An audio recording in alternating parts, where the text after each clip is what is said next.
Halo semuanya, pada video ini saya Marcelana Tovani dengan rekan saya Alvan Rizky Juliano Azitya akan membahas mengenai teknologi pencegahan korosi. Pernahkah kalian melihat mobil berkarat atau jembatan yang mulai runtuh? Nah, teman-teman, itu merupakan salah satu hasil kerja korosi. Korosi itu seperti pencuri licik yang perlahan-lahan menggerogoti logam, membuatnya menjadi semakin lemah seiring berjalannya waktu. Mulai dari mobil, jembatan, pesawat terbang, hingga jaringan pipa, korosi dapat menyebabkan kerusakan serius jika dibiarkan. Dengan memahami cara kerja korosi tersebut, maka langkah pertama yang harus dilakukan yaitu untuk melawannya. Korosi terjadi ketika logam bereaksi dengan lingkungannya, biasanya bereaksi dengan air dan oksigen. Reaksi ini teman-teman biasa disebut dengan oksidasi. Tetapi teman-teman jangan putus asa dulu, karena kita punya teknologi canggih untuk melawan korosi dan melindungi struktur logam kita yang berharga. Korosi adalah tentang kimia, khususnya jenis reaksi kimia yang biasa disebut dengan reaksi oksidasi reduksi atau disingkat dengan reaksi redoks. Ingat, tadi saya bilang korosi terjadi ketika logam bereaksi dengan oksigen kan? Nah, dalam reaksi redoks, suatu zat akan kehilangan elektron, itu disebut oksidasi. Sementara, zat lain yang mendapatkan elektron, itu disebut dengan reduksi. Dalam kasus korosi, logam yang kehilangan elektron ke oksigen. Logam menjadi teroksidasi dan oksigen tereduksi.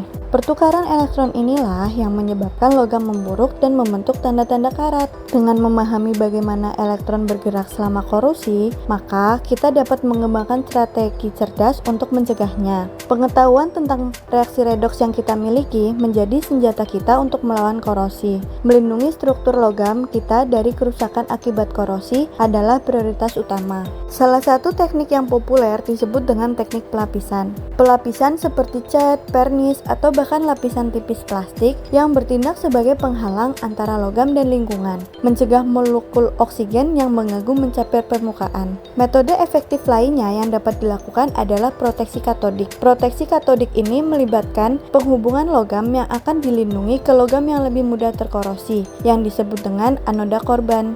Anoda korban bertindak seperti umpan. Dia akan menarik serangan korosif menjauh dari logam yang dilindungi. Mulai dari paduan khusus yang dirancang untuk menahan korosi, hingga inhibitor yang memperlambat reaksi, kita punya banyak trik. Pada bagian 4 ini, membahas bilangan oksidasi. Menghitung skor dalam permainan kimia. Anggap bilangan oksidasi sebagai cara untuk melacak elektron selama reaksi kimia. Setiap unsur dalam senyawa diberi bilangan oksidasi, yang menunjukkan apakah unsur tersebut telah kehilangan atau mendapatkan elektron.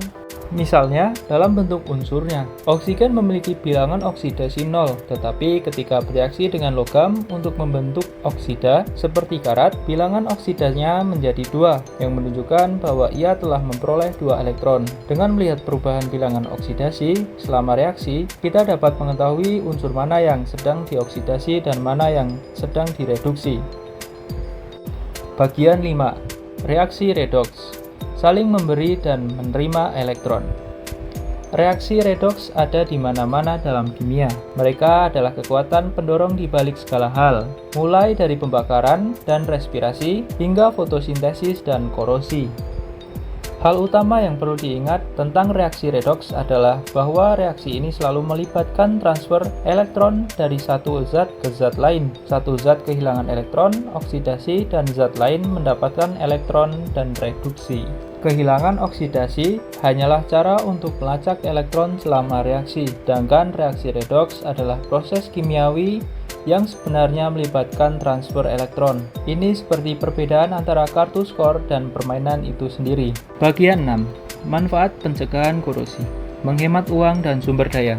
Dengan mencegah korosi, kita dapat memperpanjang umur struktur dan peralatan, mengurangi penggantian-penggantian yang mahal, meningkatkan keselamatan dengan mencegah kegagalan struktural yang dapat menyebabkan kecelakaan, mengurangi biaya perawatan yang terkait dengan perbaikan atau penggantian komponen yang terkorosi, melestarikan sumber daya alam dengan mengurangi kebutuhan untuk mengekstraksi, memproses dan memproduksi material baru, berinvestasi dalam penelitian dan pengembangan teknologi korosi yang baru dan inovatif, sangat penting untuk masa depan yang berkelanjutan. Nah, itu tadi merupakan penjelasan tentang teknologi pencegahan korosi. Semoga video ini dapat bermanfaat untuk teman-teman semuanya. Terima kasih dan sampai jumpa. Have a nice day.